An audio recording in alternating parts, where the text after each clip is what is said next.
Analysis. How you doing, guys? And welcome to another episode of Analysis. Before I touch on the press conference with AJ and Ngannou, I just want to mention, which you all probably know, but well, you all know by now. You had the Beterbiev and Callum Smith. Beterbiev beat him convincingly, knocked him out in the seventh. I was a bit disappointed with Callum Smith's performance because he's 6'5". Beterbiev is 5'11", but Callum didn't use his range and use the distance. That may be because Beterbiev didn't allow him to, because Beterbiev was putting the educated pressure on him with his footwork. He's not just a monster that just goes in and strolls forward. He was actually using his footwork to cut the ring size down and pressure Callum. Callum did the same mistake he did with Canelo. When he's on the ropes with his high guard, hands up, whereas Canelo was hitting him on the arms to bring the hands down. Beterbiev just hit him with punches up and down the body and eventually wore him down. I think he was just too much of a powerhouse, too smart and too strong for Callum Smith. So that fight ended in a 7th round knockout. In the early rounds, I think from the very beginning, the very first round, Beterbiev was straight on him and Callum was on the defensive. And I think around the 4th round, Beterbiev upped the gear, and in the 5th round, upped it again and was more dominant. So like I said, that fight ended in the 7th round TKO. Right, let's get on to the press conference. With this press conference, both fighters appeared confident. Ngannou came out in his traditional African robe and he was sitting next to Frank Warren. Then Eddie Hearn came out and AJ came out, and during the whole press conference I could see that AJ, he had that focused look he had with Warren, but this time it was a more focused look, as if he's focused on the fight, because there wasn't much trash talking within this conference. Although Ngannou did say that he was asked a question about Joshua's chin, and he said, well, yeah, that's what I'm here for. If he exposes his chin, that's what I'm here to do, to knock him out.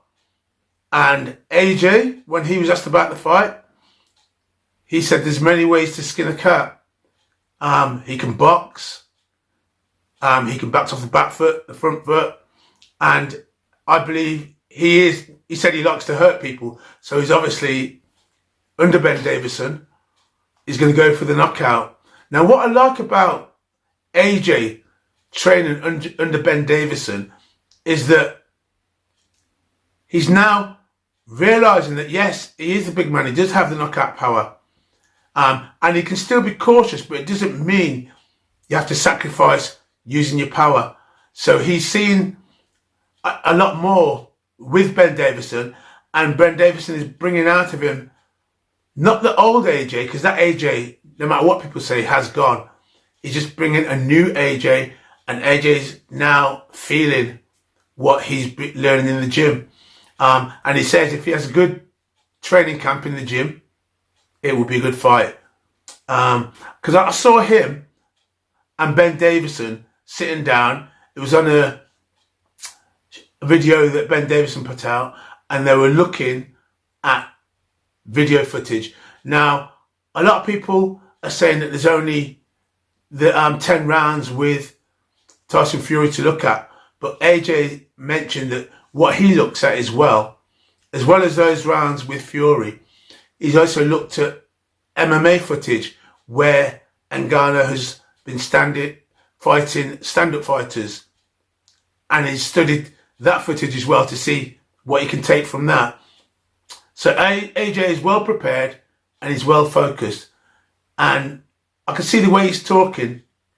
He is confident. His confidence is back. But I don't believe in the old AJ, because that AJ wasn't as smart and as calculated as the AJ we have now.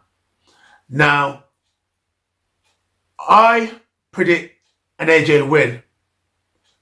I watched the Fury and Ngannou fight, and yes, it was Ngannou's first fight, but he was getting touched with jabs and shots, and he didn't look completely comfortable with those shots, because I don't believe he's had a boxer like that in front of him before. But I just believe with AJ, it's going to be a completely different fight, and those jabs are going to hurt, along with body shots and left hooks. I think when he fought Tyson Fury, he was fighting more of a counter fight. But when he caught Fury, I can't remember if Fury went with a 1-2, but he punched when Fury punched and caught him on the top of the head, put him down. But I think AJ is going to be a lot more cautious. Plus, I think when you start getting hit with body shots to the head by someone who punches like AJ, that is going to slow you down. I've said this before, AJ is the more skillful and accomplished fighter. Now, Ngannou, yes, he has, he has boxed previously, but that was at 22, and he boxed for a year, and then due to illness he stopped. And he has boxed in between, but he's boxed nowhere to the level of AJ. And AJ is used to competition from the amateurs, relative with no experience. He did well, went into the Olympics. He did well. He went on as a professional, and we all know what he's achieved in that. Now, I'm hearing a lot of people say Ngannou's special. He's a special kind of person. Now, what we have to ask ourselves is, did Fury perform at his best? And if he did, that Ngannou won't beat AJ.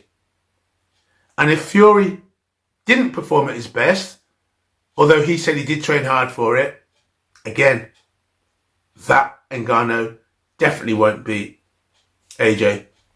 So I suppose all we can do is wait and see. Your Excellency, Turki Al-Sheikh, now he has said the winner of this fight will go on to fight for the winner of Tyson Fury and Alexander Usyk. Now, although the IBF might strip them after that fight, or at the beginning of that fight, or during that fight, that the IBF belt may be stripped, those two will still fight, and it almost looks like Prince Turki Al-Sheikh has created his own belt, undisputed. So whoever wins between Usyk and Fury, and they go on to fight, whether they've been stripped or not, Al-Sheikh has created a belt called undisputed. How that goes down with the sanctioning bodies, I don't know. But the main thing is, this is a chance for AJ and Ngannou to go in there and put on a good show. So yeah, the 8th of March, I'm really looking forward to this. And guys, peace. I'm out of here.